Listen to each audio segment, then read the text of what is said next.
So, good morning, everybody. I think it's time to land in planet Earth after this heavenly presentation, heavenly performance. So it's a great honor, a great pleasure to have you in at the Cardozo Foundation. Uh, the title of the lecture is self-explanatory. I don't need to elaborate more on that. Um, Mr. Takenaka has been, as you all know, has held three ministerial positions in the Japanese government in the first 5 years of the last decade, has a long trajectory as a professor, as an academic, and as a public servant. He started his career in the Japanese government working for the Japanese Development Bank. Has studied abroad, so it's someone really knowledgeable about the things that are happening in Japan, specifically with regards to economics. So this is the subject matter of this of his talk here. So without further ado, let me hand the mic over to Mr. Takenaka, and for let's say 45-minute presentation, and then we can have a Q&A session and really a conversation here. So thank you so much. The floor is yours. Well, thank you very much for such a nice introduction, Dr. Faust. And good morning, ladies and gentlemen. It is my great pleasure to be here with such a distinguished group of people. First of all, I'd like to say thank you very much to all the people whose effort made this conference possible. Especially for me, it's a great honor to speak at here, Cardozo Foundation. We Japanese economists well understand Dr. Cardozo's great achievement in the economic policies in 1990s. We respect him a lot. By the way, we now enjoy the very special Japanese music. I enjoy it also. Musicians have a very special power to make people happy. And in Japan, we say, economists have another power to make people frustrated. And politicians maybe have another power to make people disappointed. So I am a professor of economics, and I used to be a minister for economic fiscal policy. So I feel very much handicapped to speak after the musicians. Okay, anyway, it's a great time to discuss the economic policy of Japan and its implications on the global economy, including emerging countries like Brazil. Let me speak, for maybe 30, 40 minutes, and I'd like to enjoy the discussions with such a distinguished group of people. As you know, the world economy is in a very unstable situation.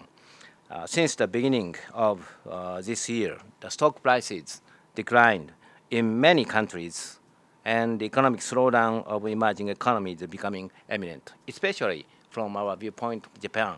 The slowdown of the Chinese economy is very serious. The size of the Chinese economy in terms of GDP is more than double of that of Japan. And China is the second largest importer in the world. In that sense, our current Japanese economy, not only Japanese economy, Korean economy, East Asian economy, is very negatively influenced by the slowdown of the Chinese economy. And also, I understand that Brazilian economy also has many difficulties, not only economical difficulties, but the political difficulties maybe. But at the same time, in industrialized economies, many unprecedented things happened, reflecting the social unrest and social instability. For example, in England, a majority of the people supported so-called Brexit in the national referendum the other day. Also, in the United States, Mr. Trump has won in the presidential election. This is causing a lot of controversy in many countries. Maybe you know that today our Prime Minister is going to see Mr. Trump. I'm very looking forward to the result of this meeting. He is the first Asian leader to see Mr. Trump as the US president to be. But anyway, as a speaker today, I feel very risky and powerless because any existing theory or method cannot analyze such a significant change of the society, change of the global economy. At the same time, I feel very free in the sense that no one knows the right answer at this moment. So let me discuss very frankly the current situation of the Japanese economy and its implication to other economies. Well, just 15 years ago, 2001, a very strong prime minister appeared in Japan. His name is Junichiro Koizumi, and he was a very unique and special prime minister in the history of Japan politics. How unique was he? He nominated me as a minister.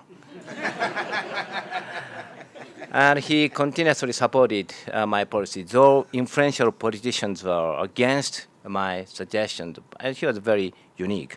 And current Prime Minister Abe and I worked together under Prime Minister Koizumi's leadership. As you know, after the burst of the bubble economy in late 80s, the Japanese economy had been stagnant. But under Koizumi, Japan promoted some bold economic reform, like the disposal of non-performing loan in the banking sector, and the privatization of Japan Highway, and the privatization of Japan Post. So the Japanese economy once revitalized. For your information, 3 companies in the Japan Post Group, privatized Japan Post Group, were listed in Tokyo stock market last year. So this privatization project has been so successful. But after Koizumi stepped down in 2006, just 10 years ago, the momentum of the reform explicitly declined. The economic performance again got worse. As you know, almost every year, prime minister changed in Japan. We had 6 prime ministers in 6 years at that time. However, around 4 years ago, Prime Minister Abe took office and started the economic policy package, so-called Abenomics. Under Abenomics, the Japanese economy had been changing distinctly. The contents of Abenomics or Abe's economic policy have 3 parts. In Japan, we call this 3 arrows. 3 arrows. This 3 arrows story comes from the ancient episode in the samurai period. A samurai lord, Mori Motonari, he had 3 sons. And he gathered 3 sons and ordered them to get united strongly to keep his family. If one arrow can be easily broken, however, 3 arrows are tightly united, it's very difficult to break. So it is very important to cooperate each other. He ordered 3 sons. And this 3 arrowed policy, Abenomics, means 3 kinds of policy should be implemented simultaneously. The first arrow is a bold monetary expansion to conquer deflation. The second one is the flexible fiscal policy. This means flexible fiscal policy means fiscal expansion in the short run to stimulate the economy. Fiscal expansion in the short run. However, fiscal consolidation should be done in the midterm. The combination of short-run expansion and midterm consolidation. This is the flexible fiscal policy. And this is the second arrow. Then the third arrow is a growth strategy through, for example, deregulation in various fields and various kinds of structural reform, like the privatization of Japan Post. Japan has been suffering from deflation for nearly 20 years. Well, can you imagine all prices level goes down, including wage? This is the deflation. Under such circumstances, it's very difficult to expect consumers to spend more, to invest invest more. So Prime Minister Abe regarded this deflation as the source of the every evil, of the stagnation of the economy. This is completely right. So right after his inauguration 4 years ago, he set inflation targeting policy, inflation target. And in order to realize that, he nominated the new governor of the central bank, Mr. Kuroda. And he had a very expansionary, decisive expansionary policy. He declared to double the base money, to double the money supply from the banks in 2 years. Actually, he pursued this policy. As a result of Kuroda's monetary expansion, the increasing rate of CPI, that was a minus 1% 5 years ago, is now becoming positive range, the positive range. I mean, the target is 2%, inflation target is 2%. This is still far target, still, but it's not negative. It's still becoming increasing rate of CPI. Consumer prices are becoming positive. So that's the current situation. Also, because of this monetary expansion, stock price had been increasing dramatically in the first 3 years of Abenomics. Well, let me check. The Abenomics actually started in the 2013, and 2013, 2013, 2014, 2015. We call this as the first stage of Abenomics. In this period, 3 years, Japan's stock price became 2.1 times, 2.1, more than double. Also during this period, US stock price increased, German stock price increased, but in the case of the United States, the price became 1.4 times, Germany 1.5 times, in Japan, more than double. This was very eminent. Also, in the labor market, full employment was reached. This is quite rare also discussed in Japan, but Japan is the only country in the world which is enjoying full employment. Can you imagine? In every economy, there is a level of unemployment level, the bottom rate. We call this full employment rate of unemployment. Full employment rate of unemployment. The labor economists had been insisting this rate should be 3.4%, 3.5%. So it's difficult to, have the lower rate of employment in Japan. But currently, rate of unemployment is 3.0%. This is indicating full employment. Full employment is actually reached. Of course, this is not indicating that all people are happy.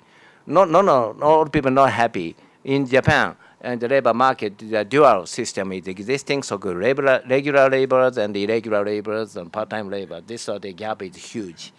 And of course, they are complaining about the low pace of the wage increase. This kind of complaint is existing.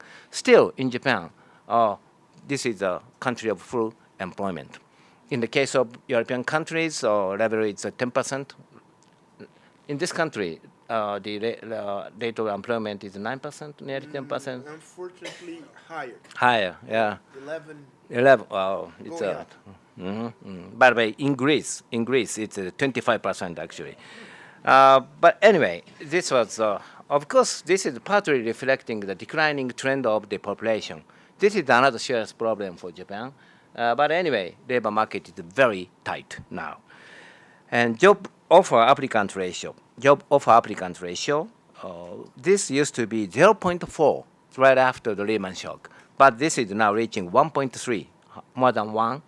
And in the Tokyo area, this ratio, job offer applicant ratio, is higher than 1.8. So at least in the first stage of Abe administration, of Abenomics, I can say that, well, policy was so successful.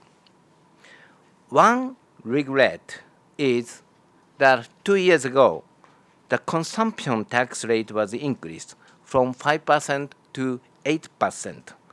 And this tax increase took a heavy toll especially on household spending, hitting the Japanese economy bigger than anticipated.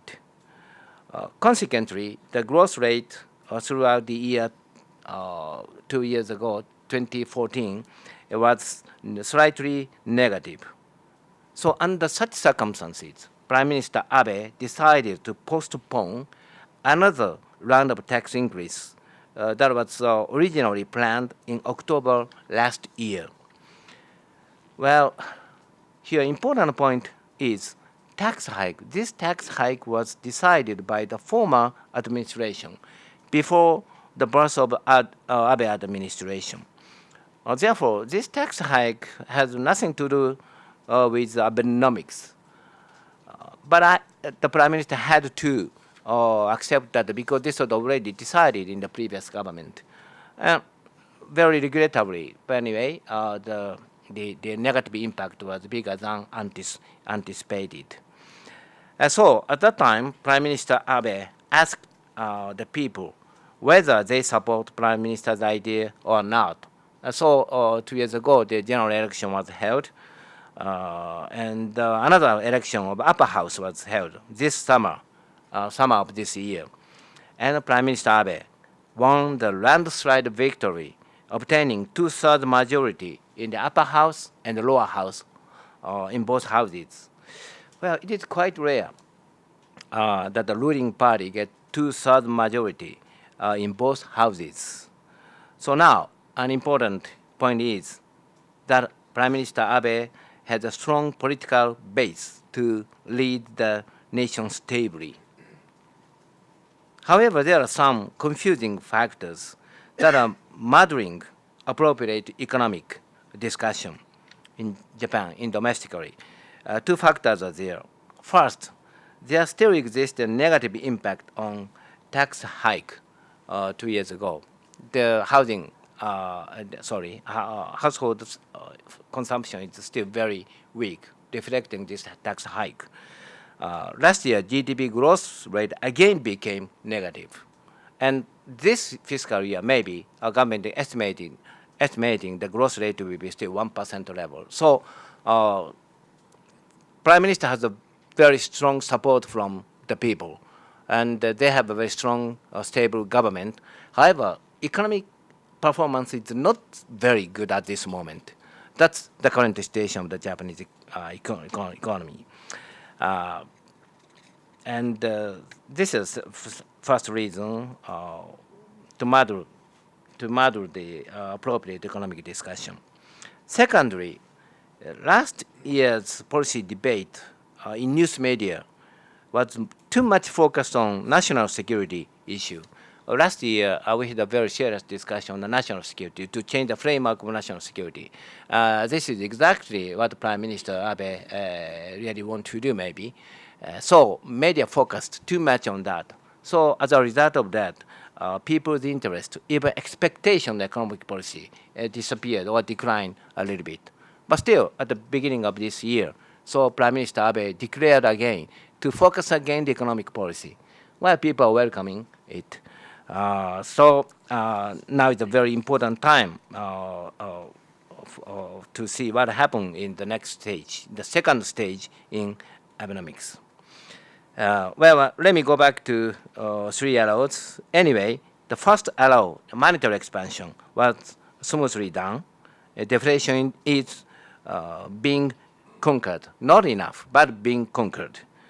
Also, Bank of Japan employed negative interest rate policy in February this year. Negative interest rate policy. There are some controversy on this policy among specialists. However, basically, Bank of Japan has been doing well to conquer deflation, to fight against deflation. Now then, how about the second arrow and the third arrow, fiscal policy and growth strategy? Well, the other day, I saw a very interesting news program. Prime Minister Abe was asked by one journalist, how high or low is the score of the current situation of Abenomics if Prime Minister himself grades or gives scores? in usual case, politicians do not answer, maybe. The textbook style answer will be, wow, this kind of evaluation should be done by the people. We accept that very sincerely. This is a very textbook style answer. However, at that time, I'm not sure why he did do that. But he very frankly answered at that time. He said the current score is 67 out of 100. 67, or two-thirds, or 67.2 two-thirds. I think this is a well-considered answer. Maybe he tried to say that the first era of monetary policy was well done. This is 100% done. But second era, flexible fiscal policy, and the third era, the growth strategy, these are only half the story, or stumbling a little bit along the way. Half done. So in total, two-thirds. And 100%, 50%, 50%. This must be the reason why he scored 67 out of 100. So from now on, Abe administration is required two policy efforts. One is to draw a persuasive roadmap for fiscal consolidation. In this regard, a comprehensive reform of social welfare system is unavoidable. Japan is now carrying, Japan government is carrying huge debt, government debt. Government debt GDP ratio is exceeding 200%. Even in the case of Greece, this ratio is 170% or so. Japan's ratio is much higher. However, this is financed domestically. I mean, government deficit is a negative saving of the government. However, we have positive saving in the private sector. So this can be financed domestically.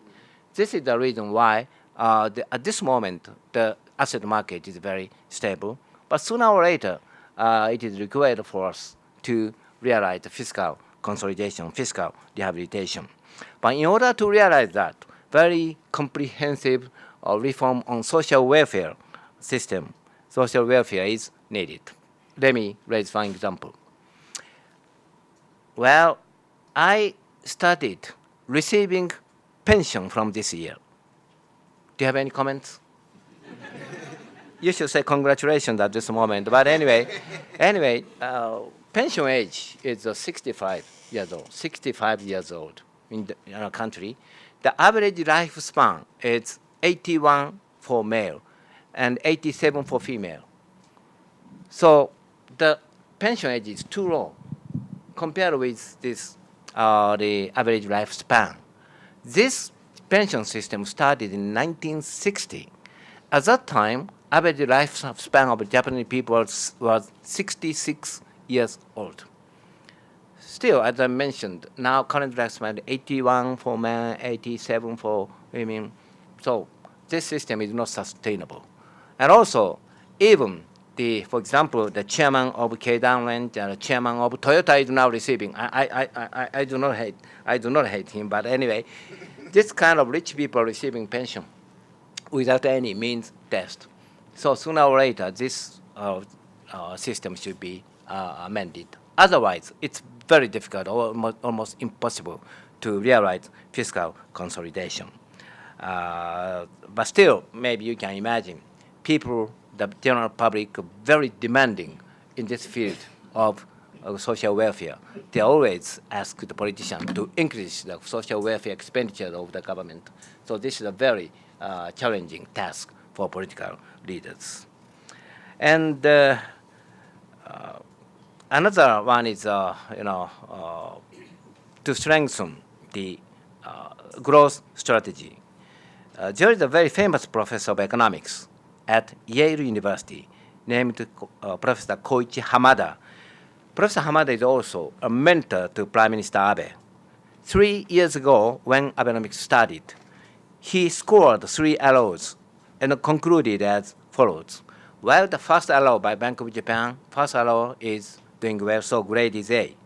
The second arrow, fiscal policy. In the short run, fiscal stimulus was done, but still some are remaining, so score is B. However, growth strategy, deregulation, structural reform, this is very weak. So score is very low, E. A, B, E. Abe. However, this kind of comparison among three arrows will not be fair, I told Professor Hamada directly, because the first arrow of monetary policy, the second arrow of fiscal policy are related to the demand side of the economy. That's a demand policy. However, the growth strategy is a supply side strategy. In the case of a supply side policy, it takes much longer time to see the result. For example, in the case of Germany, in the Schroeder administration had a very comprehensive labor market reform around the year 2000. But it took 7, 8, or even 10 years before seeing the full result of this reform. So we need patience, and in a sense, to see, to evaluate this kind of supply side policy. Anyway, the reputation of the growth strategy was not very good, at least at its beginning stage. However, the situation had been changing gradually. The big important event happened 2 years ago, about 2 years ago, in the Davos meeting 2 years ago. Prime Minister Abe was invited as a keynote address in the opening session. This Davos meeting has already 44 years history or so, but this was the very first time that the Japanese Prime Minister was invited as a keynote speaker of the opening session. I am a board member of the Davos meeting, so I attended. He gave us a very decisive, very strong message towards the economic reform. We call this as Abe's Davos promise. For example, he said, well, in order to realize deregulation, we established the very special method. That's the special economic zone system, special economic zone. Well, it's very easy to say deregulation is needed. However, there exists a vested interest group. They have a very strong political power. So it's not easy to realize politically. So we established a special economic zone. Oh, this is a very special zone. Only in this special zone, but let me try this deregulation. And if result is good, let's extend this to whole nation. This is a special economic zone system. Now we have a special economic zone system in Tokyo, Osaka, Sendai, Fukuoka, and also Nagoya. Aichi Prefecture. These major areas were designated as a special economic zone. For example, in Tokyo, well, now we have a lot of urban development projects. But in usual case, because of the very heavy regulations and many ministry agencies are related, so it took maybe, in usual case, 5 to 7 years to accomplish the urban development plan.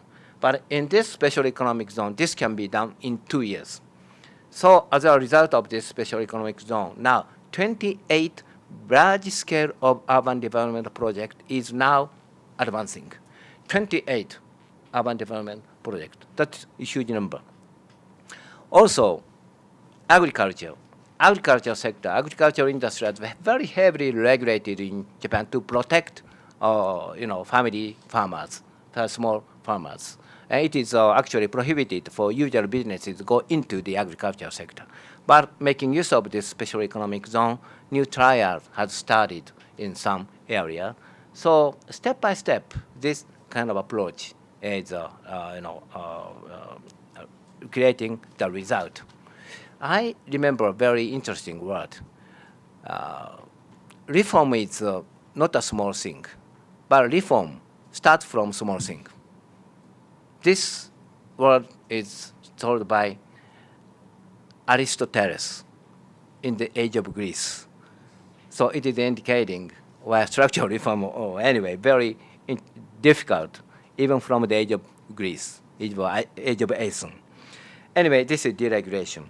And in his speech in Davos, Prime Minister Abe said the corporate tax cut, where corporate tax rate, effective rate was regrettably very high in Japan, was one of the highest in the industrialized economy, around 40%, 43%.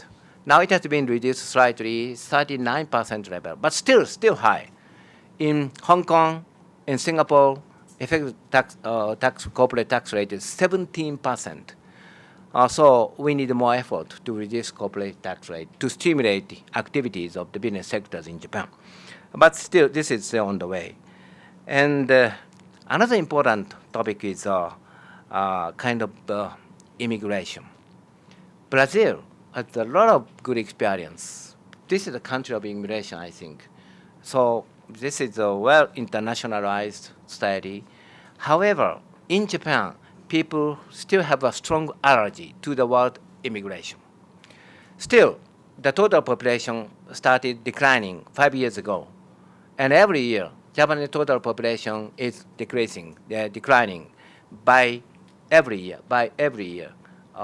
200,000. So small cities or medium cities is disappearing every year. Under such circumstances, as I mentioned, full employment was reached. We are suffering from labor shortage. So it is very important to invite foreign laborers. However, people have allergy to even the word immigration. So Prime Minister say, well, this is not immigration, but we are ready to accept guest workers. This will also start in the special economic zone. But the trial, it is still a trial stage. The number is very small. But this will, I believe this will become a very important kickoff to change the system. But anyway, sooner or later, it is necessary for Japan to discuss explicitly the need of immigration. This is my belief. Of course, politically, this is not accepted yet, but this is my belief. And I'd like to introduce another important, interesting effort for the reform. That's the reform of Government Pension Investment Fund. We call GPIF, Government Pension Investment Fund. We now pay every month pension contributions, and this is accumulated in special government fund. The name of this fund is Government Pension Investment Fund. Amazingly, this fund is carrying 120 trillion yen, more than 1 trillion US dollars. 1 trillion US dollars. This is actually the largest sovereign wealth fund in the world. Still, the investment portfolio was quite limited. So we try to liberalize the portfolio of this investment portfolio of this fund. Now, relatively huge amount of money is invested in the private stock market, in the private asset market. This will stimulate the Japanese economy. And the final process in Davos was the very annoying, very difficult problem at this moment, TPP, Trans-Pacific, TPP anyway, Trans-Pacific partnership. Well, Brazil is not included in this, but Peru is included in this area. Yeah. And Chile. Yeah, Chile. Sorry, Chile. The two of them. The two of them included. Now the government is ready to, the Diet of Japan is ready to ratify this TPP. However, new president of the United States is explicitly against this, so we need more time to conclude this. But I think the Prime Minister Abe will continue the effort very patiently. TPP is a very important tool to change the domestic economy. So anyway, there are many things to be discussed more, but I'd like to touch upon one important issue. That is the global trend, the recent global trend, in which both Japan and Brazil were involved. Three trends I'd like to consider to check by yourself what's happening to your country, to your area. The first point to be checked will be the risk of hyper-populism.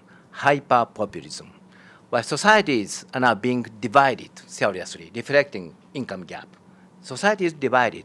So that is becoming very unstable. Under such circumstances, a very desperate group of people are emerging into society. They now have very strong demand for protectionism and nationalism.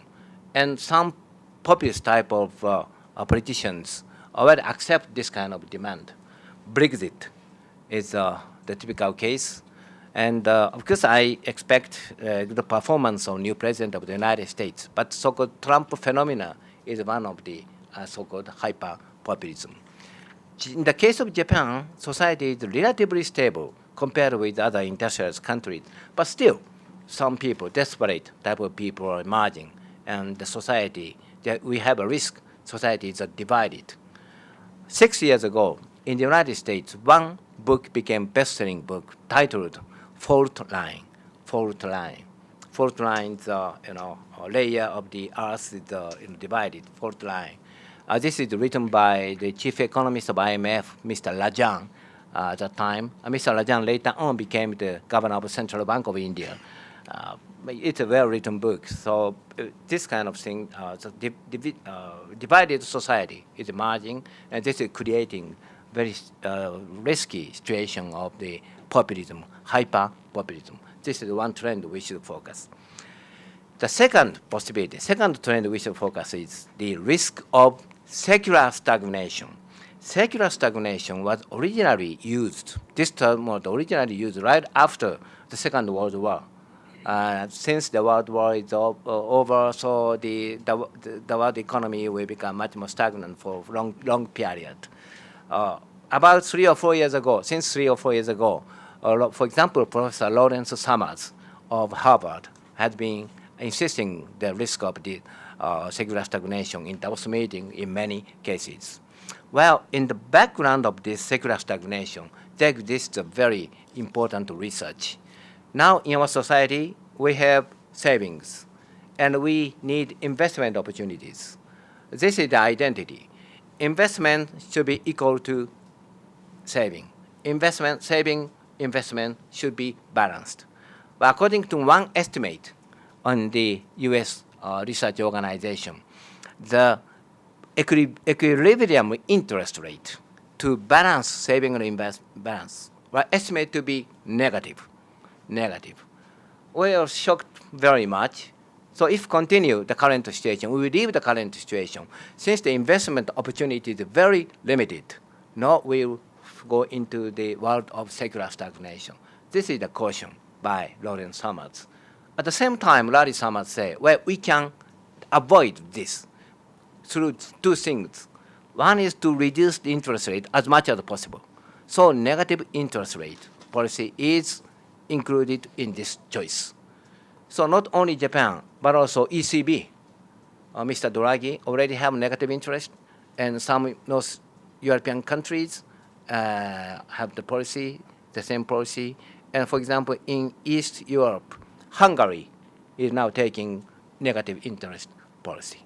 And this is now done in Japan. And another effort is at the same time needed, Larry Summers said. This is the effort to increase investment opportunity. Investment opportunity should be increased. Private investment opportunity should be increased through deregulation. And also, we need more effort to increase even the infrastructure investment. The shortage of infrastructure investment is not only the problem of emerging countries, but also the industrialized economies. Well, we need more airport, and the airport should be connected to the railway system, etc. If we have this kind of system, where investment opportunity will be increased for demand side, and also our economic performance will become much effective in the supply side. So this is the point. The second point to be checked to be the risk of secular stagnation. Should we continue the? Are we continuing the effort toward deregulation or not? That's the point. The third point. This seems to be a little bit contradictory to the second point. The third point is the possibility of Industry 4.0, the fourth industrialized revolution. We can rate some key words. That is artificial intelligence, AI, artificial intelligence, and robot, big data, IoT, Internet of Things, IoT, and sharing economy. Sharing economy. Well, we now have a lot of discussion in Japan how to accept the ride share or not. Uber is a very typical company. Maybe in this country Uber is available, but in Japan it's prohibited because we have some regulation on the taxi system. But it is very important to accept this new phenomenon of sharing economy. This will fundamentally change society if we accept this ride share. The number of the total cars will be decreased, maybe. This will damage maybe Toyota and Nissan, I'm afraid. But anyway, the parking space will not need it anymore. So such and such, this kind of very fundamental social change will emerge, will happen. So anyway, in the case of Japan, where we have some good companies in the robot making, we have some good companies in the IT-related issues. But still, in this field, the U.S.-American power is very strong. And also, as far as I know, Brazil is a country of machinery industry, right?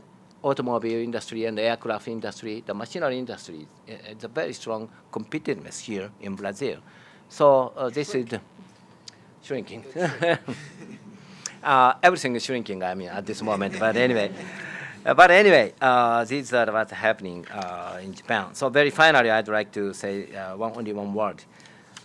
In 2020, Tokyo is going to host the Olympic Paralympic game. In this country, Rio, the Olympic Paralympic game was very successful. I'd like to say congratulations to all of you. And in the closing ceremony, our Prime Minister and the Governor of Tokyo appeared. I had a chance to talk with them to hear their impression on the closing ceremony. They are very much pleased, very much impressed of the well-organized closing ceremony. But anyway, next time, in 2020, Tokyo is going to host the Olympic Paralympic game. Tokyo once hosted the Olympic game 52 years ago. 52 years ago. At that time, I was a junior high school student. So I'm very happy that I can see 2 Olympic games in my own country, in my life. But anyway, Olympic has a very special, provide a very special momentum for the reform, I'd like to say. For example, we call this as a deadline effect. Olympic game, this is the deadline. By that deadline, by that time, we should finish this work. We should change this system. This kind of momentum worked very strongly. Maybe you know that in Japan, we have a very excellent railroad system, Shinkansen, bullet train system. You know that. This bullet train system started only 9 days before the previous Olympic game. Only 9 days before. And in Tokyo, we have excellent hotels like New Otani, Prince Hotel. These 2 hotels were opened in the year of Olympic game, 52 years ago. This kind of deadline effect will work. So it is very important for a prime minister, for the Abe government to make use of this opportunity. They can make use of the special economic zone and the deadline effect, etc., etc. Otherwise, beyond 2020, we'll see more difficulties, maybe the declining trend of the population, the still huge amount of fiscal deficit. So important point is, anyway, to make use of this opportunity. 15 years ago, when I was in the government, NPL was an important keyword. That's the N, non-performing loan. Non-performing loan in the banking sector. This was a keyword in the policy debate. Now, in Brazil, in Japan, we have new NPL in policy debate. That's new political leadership, maybe. Thank you for listening. I really appreciate your comments and questions.